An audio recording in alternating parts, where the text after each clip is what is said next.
Hi hello welcome to Maguva channel. Butterfly mummy సీతాకోక చిలుకల కోసం ఇంటి బాల్కనీకి పచ్చకోక తొడిగిన ప్రియాంక. ముంబైలోని ఒక అపార్ట్మెంట్లోని 13వ అంతస్తులో ఉంటుంది ప్రియాంక. అందమైన ఫ్లాట్, అంతకన్నా అందమైన బాల్కనీ. అందులోకి అడుగు పెడితే ముచ్చటైన పూల తోటల్లోకి ప్రవేశించినట్లు ఉంటుంది. దీన్ని పూల తోట కాదు, వన్యప్రాణి సంరక్షణ కేంద్రం అనాలేమో. ఈ బటర్ఫ్లై బాల్కనీలో 5,000 సీతాకోక చిలుకలు ఉన్నాయి. వీటిలో ఏకంగా 15 జాతులు కనువిందు చేస్తుంటాయి.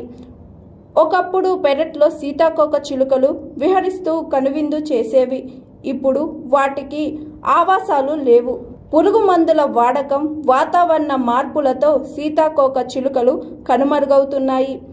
ఇలాంటి సందర్భంలో అందున ముంబై లాంటి కాలుష్య పూరితమైన మహానగరంలో ఓ ఇంటి బాల్కనీ చూరుపై 5,000 సీతాకోక చిలుకలు వాలుతున్నాయంటే గొప్ప విషయమే. ఈ బటర్ఫ్లైల ఆహారం కోసం ప్రియాంక తన బాల్కనీలో నిమ్మగడ్డి, ఆకుకూరలు పెంచుతుంది. కనువిందు చేసే సీతాకోక చిలుకల కోసం ఇంటి బాల్కనీకి పచ్చకోక తొడిగిన ప్రియాంకను అందరూ బటర్ఫ్లై మమ్మీ అని పిలుస్తుంటారు.